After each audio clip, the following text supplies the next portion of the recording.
overwhelmingly, the loan officers that I coach, that work with me, the ops people that work with me and that I coach, here's the headline: underappreciated and overworked. And I know you're all feeling that same way, right? And I think this, what I'm trying to cover, comes more on the leadership side of what we do.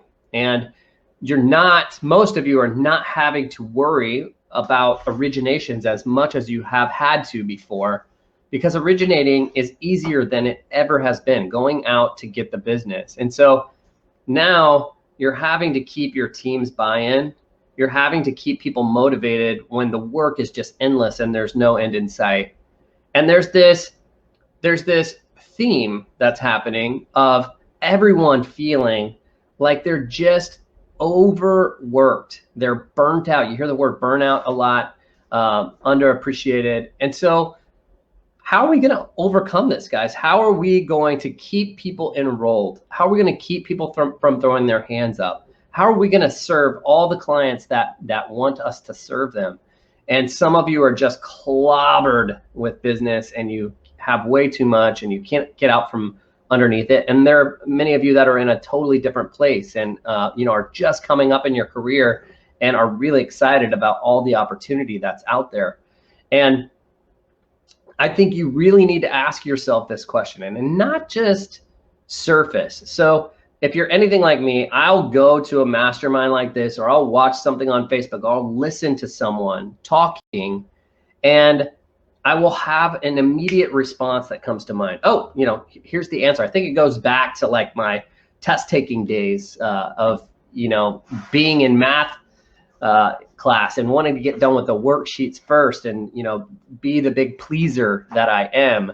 But I think it's better to really let this land and let it sit and think about, how are you going to overcome the fact that you feel underappreciated and overwhelmed?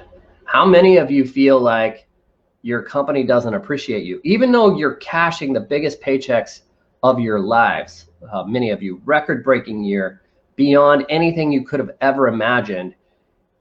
I find it very hard to stay enrolled. I told you last week that I'm feeling complacent. Why am I feeling complacent?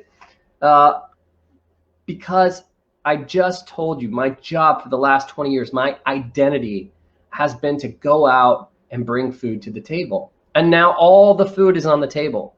We couldn't possibly eat it all, right? My situation is that I have way more business than I can handle right now.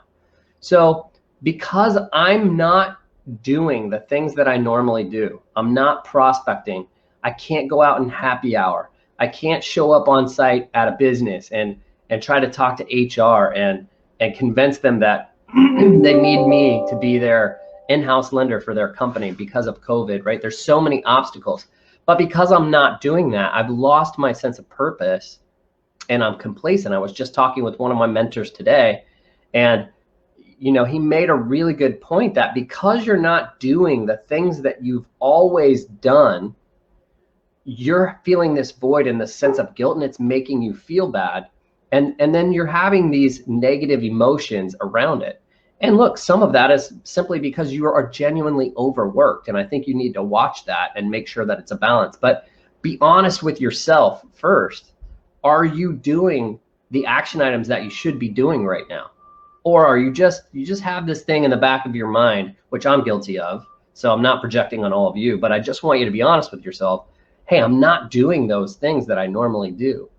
And I take this to something that we were coached on, just recently. And that is, when things are going really good, a lot of us tend to drop our routines.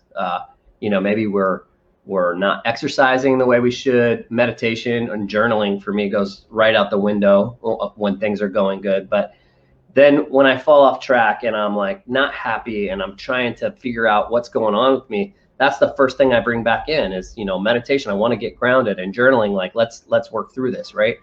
And you have to do those things. I read this book called Love Yourself Like Your Life Depends on It. It was a really good book, actually. And it was like, hey, the most important thing is to make sure you're doing those things when times are going good. Well, the same things apply to our mortgage business. When things are going good, you still have to make time to do the basic blocking and tackling. Are you networking? Are you calling on your realtor partners? Are you figuring out how to get new partners?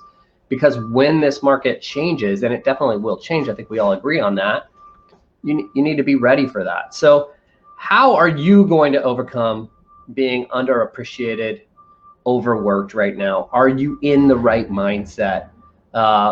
And how are you making the people that work with you, if you have a team, and if you don't have a team, your underwriters, your processors, the people that are helping to make you look good every day, the ones that are responsible for your success? Are you personally making them feel loved and cared for?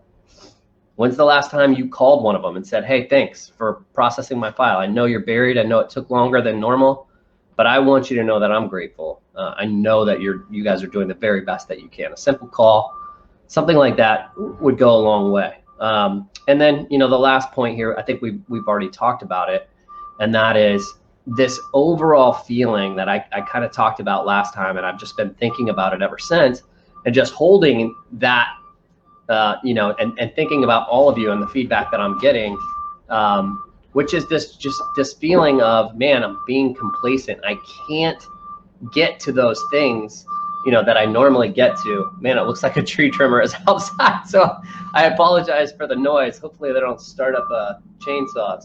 But that type of stuff, carrying around those thoughts all the time, like, man, I'm not prospecting. Like, even if it's a subconscious thing, if you're thinking about that and you're not doing it, what you're doing is punishing yourself, that you're not doing the same things you've always done. Now you're working on loans, you're putting loan applications in, you're doing a lot of this stuff that's not your normal prospecting, and it's taking away from that prospecting. And so inevitably what happens is that you're not doing the things that you've always done, and that were the things that literally got you to this place of success, right? The reason you got to this place is because you have clients in your database. Well, how did you get them? Well, you probably went out and talked to a realtor who entrusted their faith and trust in you to get the loan done. You closed a loan, you've got someone in your past database, lather, rinse, repeat, right? And so if you're not doing those things now, it's causing this feeling of complacency and guilt, and you're carrying that around, and it's a very negative place. And so what I would say is, number one, prescriptive wise, just work in to your schedule 20 minutes of catching up. And this is a great time of year to just call and say, man, what a year. Like, hey, Mr. Jones, it's Mark from Caliber Home Loans. Listen, man, it's been crazy. I have not been able to keep up. I'm not super proud of my customer service, but I am so grateful that I have so many people that have gotten me to this place where I can experience the abundance that I've experienced in this time. You're one of those people, and I really appreciate you. I hope you and your family have a great holiday, and I just wanted you to know that you've made an impact on me. And then just call the next person and the next person and the next person. Not only are you expressing gratitude, which is one of the most powerful things that you can do to bring abundance into your life, you're also prospecting, right? The person on the other end, if you make that call, there's no person that's going to be like, oh, I'm super sad that guy called me and told me that he appreciated me. Never. So it's a really good time. So just take 20 minutes, make some calls. And what I want you to do is really think about and feel into, how does that make you feel once you do that? And I think you're going to notice, if you just take a little bit of action, it's going to make you feel great, and you're not going to be carrying around that guilt. And